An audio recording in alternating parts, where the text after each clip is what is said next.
Response ಇಲ್ಲ. ಹೀಗಾದರೆ ಏನು?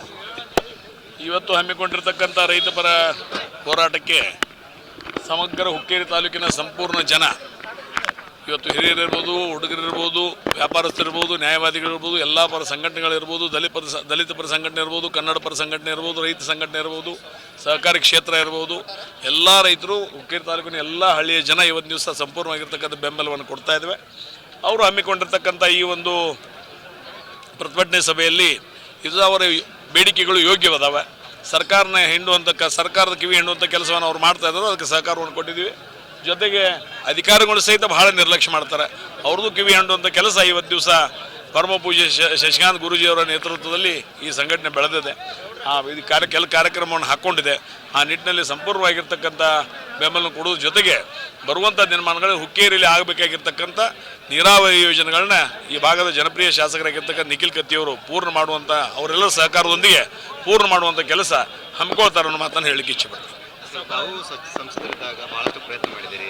ನಮ್ಮ ಸನ್ಮಾನ್ಯ ಉಮೇಶ್ ಕತ್ತಿಯವರು ಬಹಳಷ್ಟು ಪ್ರಯತ್ನ ಮಾಡಿದ್ದಾರೆ. ಯಾಕೆ ಈ ಥರ ಖಂಡಿತವಾಗಿ? ಇಲ್ಲ, ನಮ್ಮ ಉಮೇಶ್ ಕತ್ತಿಯವರು, ದಿವಂಗತ ಉಮೇಶನ ಕತ್ತಿಯವರು ಇದ್ದಾಗ ಇವತ್ತು ಶಂಕರ್ಲಿಂಗ ಯತ್ನಾರ್ ಇರ್ಬೋದು, ಜೊತೆಗೆ ಅಡವಿ ಸಿದ್ದೇಶ್ವರಿ ಯತ್ನಾರ್ ಇರ್ಬೋದು, ಅದ್ರ ಜೊತೆಗೆ 43 ಅಂದರೆ ಒಮ್ಮೆ 22 ಒಮ್ಮೆ 19 ಕೆರೆಗಳನ್ನ ತುಂಬುವಂಥ ಒಂದು ಯೋಜನೆಗಳಿರ್ಬೋದು, ಜೊತೆಗೆ 5 ಬ್ಯಾರೇಜ್ಗಳನ್ನ ತುಂಬುವಂಥ ಒಂದು ಯೋಜನೆ ಇರ್ಬೋದು.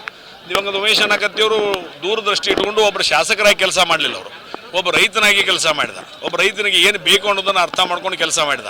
ಆ ನಿಟ್ಟಿನಲ್ಲಿ ದಿವಂಗತ ಉಮೇಶನ ಕತ್ತಿಯವರು ಆಗಿರ್ಬೋದು, ಅಥವಾ ದಿವಂಗತ ಮಲ್ಲಾರಗೌಡ ಪಾಟೀಲ್ ಸಹಿತ ನೀರಾವರಿ ಸಲುವಾಗಿ ತಮ್ಮ ಕೆಲಸವನ್ನು ಮಾಡಿದ್ದಾರೆ. ಅದ್ರ ಜೊತೆಗೆ ಮಹಾಜನ್ ಶೆಟ್ಟರು ಸಹಿತ ರುಸ್ತುಂಪುರಿ ಆತ್ಮೀಯರು ಮಾಡುವಂಥ ಸಂದರ್ಭದಲ್ಲಿ ಕೆಲಸವನ್ನು ಮಾಡಿದ್ದಾರೆ. ಉಮೇಶ್ ಕತ್ತಿಯವರು ಮಾಡಿದ್ದಾರೆ. ಈಗ ನಿಖಿಲ್ ಕತ್ತಿಯವರು ಮಾಡ್ತಾ ಇದ್ದಾರೆ. ಈ ಬರುವಂಥ ದಿನಮಾನಗಳಲ್ಲಿ ಈಗ ಸರ್ಕಾರಗಳಿಗೆ ಏನಾಗಿದಾವೆ, ಅಧಿಕಾರ ನೀರಾವರಿ ಬಗ್ಗೆ ಯಾರೂ ಸರ್ಕಾರಗಳು ಹೆಚ್ಚು ತಲೆ ಕೆಟ್ಕೊಂಡಿಲ್ಲ. ಇವತ್ತು ಎಷ್ಟು ಸರ್ಕಾರಗಳು ಹೇಳಿದು, ಚುನಾವಣೆ ಬಂದಾಗ ನಮ್ಮ ನಡೆ ಕೃಷ್ಣೆಯ ಕಡೆ, ನಮ್ಮ ನಡೆ ಕೃಷ್ಣೆಯ ಕಡೆ, ಕೃಷ್ಣೆ ಕಡೆ ಯಾರು ಬಂದ್ರೆ ಈಗ ಕೇವಲ ನೀವು ಆಲಮಟ್ಟಿ ಡ್ಯಾಮು 5.25 ಮೀಟರ್ ನೀವು ಹೈಟ್ ಮಾಡಿದರೆ 13 ಲಕ್ಷ ಹೆಕ್ಟರ್ ನೀರಾವರಿ ಈ ಭಾಗದಲ್ಲಿ ಆಗ್ತದೆ. ಉತ್ತರ ಕರ್ನಾಟಕದ ದೊಡ್ಡ ಆಶಾಕಿರಣದು.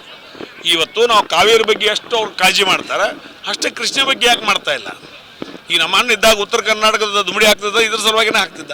ಇವತ್ತು ಅದಕ್ಕೆ 1.5 ಲಕ್ಷ ಕೋಟಿ ಬೇಕು. ಅಷ್ಟು ಹಣ ಕೊಟ್ಟು ಇವತ್ತು 5.25 ಮೀಟರ್ ಹೈಟ್ ಮಾಡಿದರೆ 13 ಲಕ್ಷ ಕೋಟಿ ಹೆಕ್ಟರ್ ನೀರಾವರಿ ಆಗೋದ್ರ ಜೊತೆಗೆ ಈ ಭಾಗದಲ್ಲಿ ಇನ್ನೂ 100 ಏತ ನೀರಾವರಿಗಳನ್ನು ಮಾಡುವಂಥ ಶಕ್ತಿ ಇದೆ. ಆ ಒಂದು ನಿಟ್ಟಿನಲ್ಲಿ ಸರ್ಕಾರಗಳು ಗಮನವನ್ನು ಕೊಡಬೇಕು.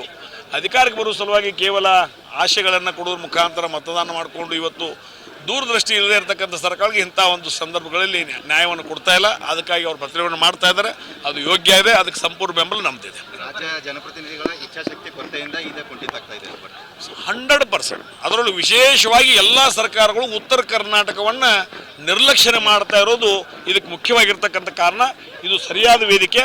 ಇವತ್ತು ಚೆನ್ನಪ್ಪ ಪೂಜಾರಿ ಇರ್ಬೋದು, ಗುರೂಜಿಯವರು ಇರ್ಬೋದು, ಈ ಒಂದು ಹಮ್ಮಿಕೊಂಡಿರ್ತಕ್ಕಂಥ ಪ್ರತಿಭಟನೆಗೆ ಎಲ್ಲ ಉತ್ತರ ಕರ್ನಾಟಕದಲ್ಲಿ ಇರ್ತಕ್ಕಂಥ ಎಲ್ಲ ಒಂದು ರೈತರ ನೀರಾವರಿ ಬೇಡಿಕೆಗೆ ಇದು ಒಂದು ವೇದಿಕೆ ಅನ್ನೋ ಮಾತನ್ನು ಈ ಸಂದರ್ಭದಲ್ಲಿ ಹೇಳಲಿಕ್ಕೆ ಇಚ್ಛೆಪಡ್ತೇನೆ.